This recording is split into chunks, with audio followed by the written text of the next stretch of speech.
Hi everyone, Lauren here. Today I'll be showing you how to paint furniture. We found this beautiful dresser at a local garage sale. The owner had started the project, got overwhelmed, and decided to sell the pre-primed piece. Let's transform it into something brand new and modern. For this piece, we'll be painting the bulk of the dresser and giving the top a nice stain to highlight the beautiful wood.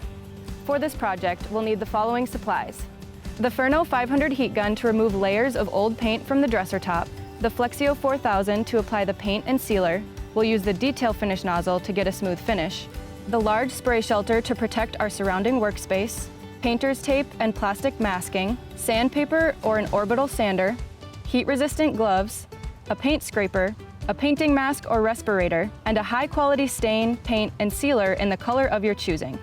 Now let's get started. Giving the furniture a good deep clean before starting is a great first step. This will ensure that the surface is clean and free of built-up dirt and sticky substances. To do so, we use a simple solution of dish soap and warm water. Then, wipe it dry with a microfiber towel. At this point, you'll want to look over the piece and see if there are any areas that need to be repaired. Fill or repair any holes or cracks with wood putty and allow to dry. Once the repairs are complete, it's time for finish. We'll be painting the base and the mirror, and we'll remove the paint from the top of the dresser and apply a stain. We'll also give the entire piece a light sand to make sure everything is smooth and ready for top coat. Then we'll wipe it down again. We'll leave the outer drawers in the dresser for painting, and we'll remove the center drawers to ensure we get paint on the outer edges. That way, all we need to do is mask the interior framing and the mirror, and then we're ready to paint.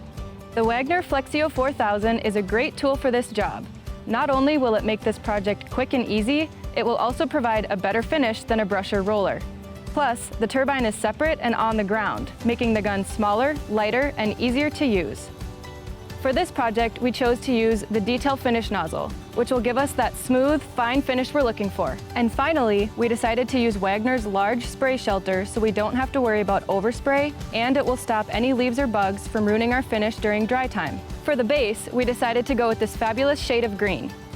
Just stir up your paint, use a Wagner cup liner for easy cleanup, and pour the paint into the container.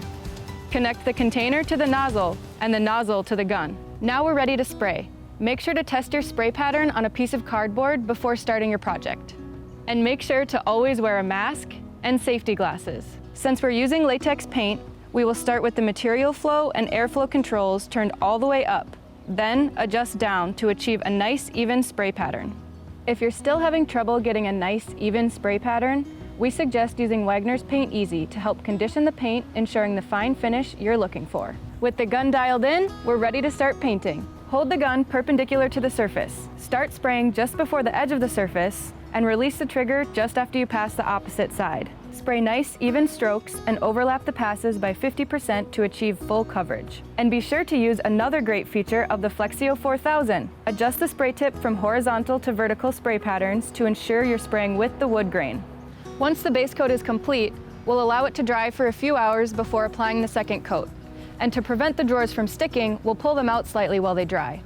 After it dries, we'll want to lightly sand the painted surface one more time. We want to make sure any bumps, runs, or rough spots are removed from the surface for the application of the final coat.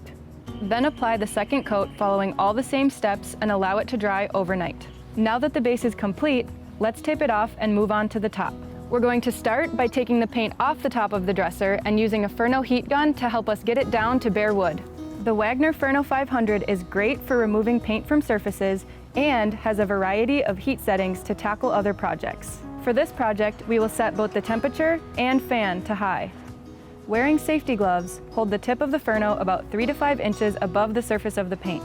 Be sure to keep the heat gun moving to avoid burning any paint or the surface of your project. As the paint starts to bubble, scrape it off with your scraper. Once the majority of the paint is off, sand off the rest with 220 grit sandpaper and wipe clean. Then it's ready for staining.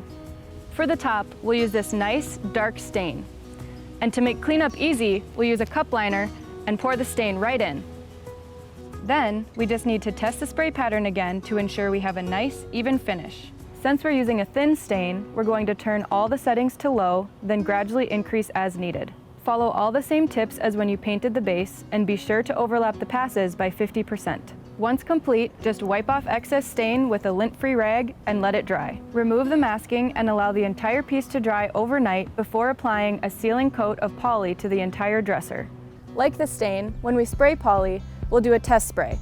We'll start with the airflow and material flow on their lowest settings, and we'll gradually increase them until we reach our desired spray pattern. With the poly, we'll give the entire piece a light sealing coat. You can add a second sealing coat if necessary, but make sure not to apply the poly too heavy. Let it dry before adding the finishing touches. Remove all the masking, add new pulls, and enjoy the new dresser. Once complete, you will have a nice, modern look without the cost of buying new.